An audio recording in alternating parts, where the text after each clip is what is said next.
ერთხელ საუბრისეს ბებომ თქვა რომ რაღაცაზე თქვი რომ მოკლედ დედა ჩემი ხმას არაფერზე არ იღებს თქო რა გაბრაზებულბო თქვი ბავშვმა და ბებომ ესეთი რამე თქვა რომ ხმა რა მოიღაო სახლიდან გავაგდებდითო ეს სიტყვები მუდამოდ მომახსოვდა იმიტომ რომ ბებო ძალიან მიყვარდა და ბუნებრივია დედა ძალიან მიყვარდა უბრალოდ დედას უყურებდი ბებოს თვალებით როგორც ქალს რომელიც ერთადერთი დანიშნულება იყო ყოფილიყო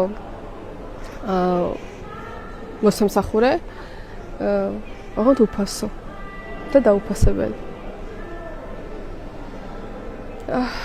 დედა ჩემს არ მესმოდა და შინაგანად ვებრძოლებოდი მას იმის გამო რომ ხმას არ იღებდა ამას ძალიან ვბრაზობდი იმიტომ რომ ეს ვერ იდგა თავის ადგილას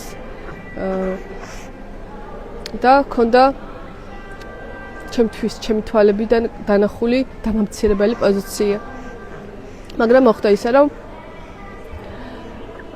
გავიზარდე და ზუსტად ისეთ სიტუაციაში აღმოჩნდი როგორშიც იყო დედა ჩემი გარემოში სადაც მე არ მქონდა ხმის ამოღების უფლება და ჩემი ერთადერთი დანიშნულება იყო რომ მეშრომა მაგრამ მე დედა ჩემისგან განსხვავებით პრინცესულად გავიზარდე სადაც ან მქონდა შრომა ჯაფა მე მქონდა წიგნები საყვარელი მამა და სურვილი თავისუფლების მოცნებობდი იმაზე რომ გავიზრდებოდი და ვიქნებოდი თავისუფალი მოცნებობდი იმაზე რომ ჩიტივით ლაღად ვიფრენდი მაგრამ ჩემს ოცნებას ახდენა ცოტა მოგვიანებით ეწერა მანამდე უნდა გამევლო გზა რომელმაც აქამდე მომიყვანა როდესაც გადავწყვიტე ხმის ამოღება და ხმა მოვიღე რაღაც დონეზე ჩემი ბუროთ დედა ჩემისგან განსხვავებით მე სახლიდან ვერ გამაგდებდნენ იმიტომ რომ ჩემი ქმარი მისცავდა ამის გამო დაიწყო ჩემზე ფარული ომი ფარული ძალადობა უსიტყვო უენო უხმო ფაქტობრივად უხილავ ბრძოლა რომელსაც მე ვერავის ვერ ვეტყოდი იმიტომ რომ არ ჩანდა და რომც მეთქვა რა უნდა მეთქვა მე თვითონაც ვერ ხვდებოდი რა ხდებოდა ჩემს თავს რატომ ვიყავი ესე საშინლად განახვდებოდი გული ყველაფერს ხვდებოდა მაგრამ გონებით ვერ ვიაზრებდი ამას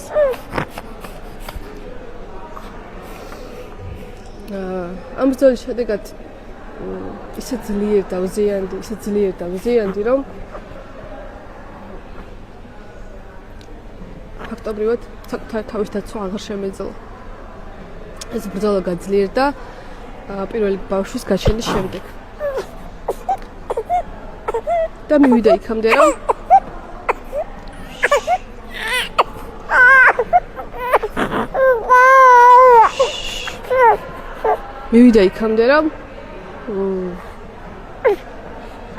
მე ვეღარ ვჭამდი და აღარც მეძინა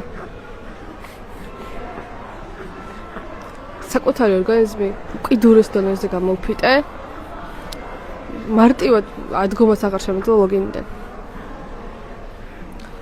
ამის ფონზე ამ ნერვიულობის უძილობის შიმშილის ფონზე დამეწყო ფსიქიკური პრობლემები ბუნებრივია ხო ფსიქა განგაში იყო წამიყვანეს ექიმთან რომელმაც მის მაგივრს დავიმშვიდებინე მითხრა რომ თუ წამოს არ დალევ ბავშვი წაგართმევთ იმ ქალს დღეს თავის კლინიკა აქვს და ადამიანებს კურნალობს იმედია სხვა გზით უკვე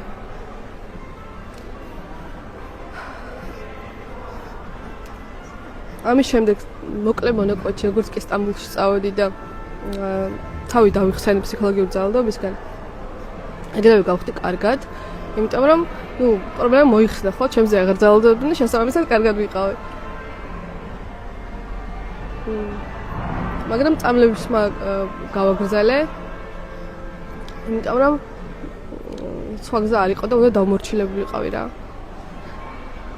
მაგრამ ჩემ თავს დავპირდი რომ ასეთ მდგომარეობამდე აღარასოდეს მივიყვანდი და ისე კარგად შევისწავლედი სხვა ადამიანების манипуляციებს, რომ ვეღარასოდეს ვეღარ მართავდა სხვა და დავიწყე თვითგანვითარება. თვითგანვითარება დავიწყე ძალიან აქტიურად 7 წლის განმავლობაში, ყოველ დღე, დილიდან საღამომდე ვისრუტავდი ახალ ინფორმაციას, ვსწავლობდი ყველაფერს, ანუ განურჩევლად, გავდიოდი ტრენინგებს, გავდიოდი თერაპიებზე, რომ გამეგო ჩემი თავი უკეთესად და გამეცნო სხვა ადამიანები უკეთესად. ამ ყველაფერმა მომიყვანა აქამდე, დღევანდელ დღემდე და ვარ ძალიან მადლიერი. ვარ მადლიერი იმის, რომ ეს ჯოჯოხეთურად რთული გზა გავიარე, იმისთვის, რომ აქ მოსულიყავი, ეს თქვენამდე მეთქვა და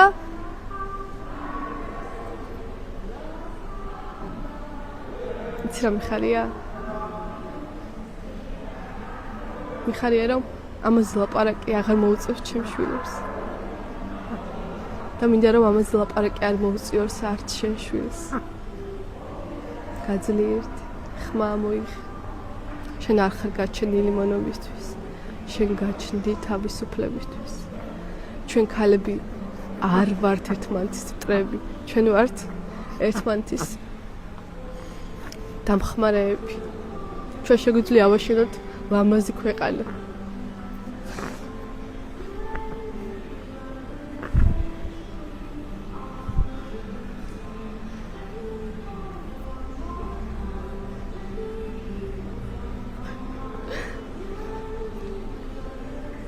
ჩვენი შვილებისთვის ავაშენოთ უკეთესი მომავალი.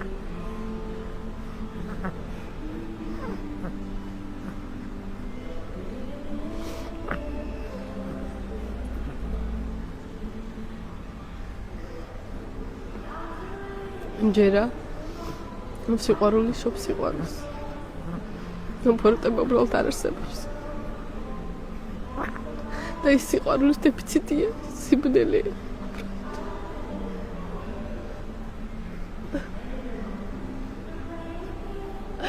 მარტო უშველე ყველა ქალს ხო? მინდა რომ ყველა ქალი გადარჩეს. ყველა ბავშვი გადარჩეს.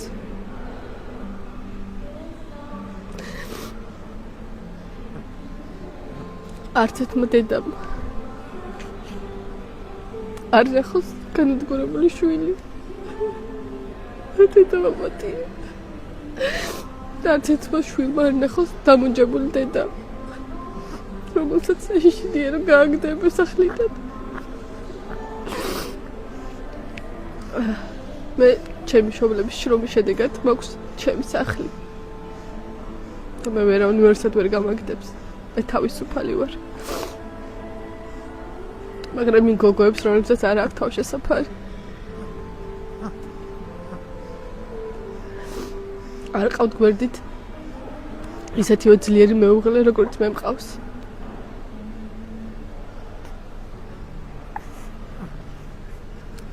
მე ჩვენი თანადგომა დახმარება ჭირდება. გავძლიერდით.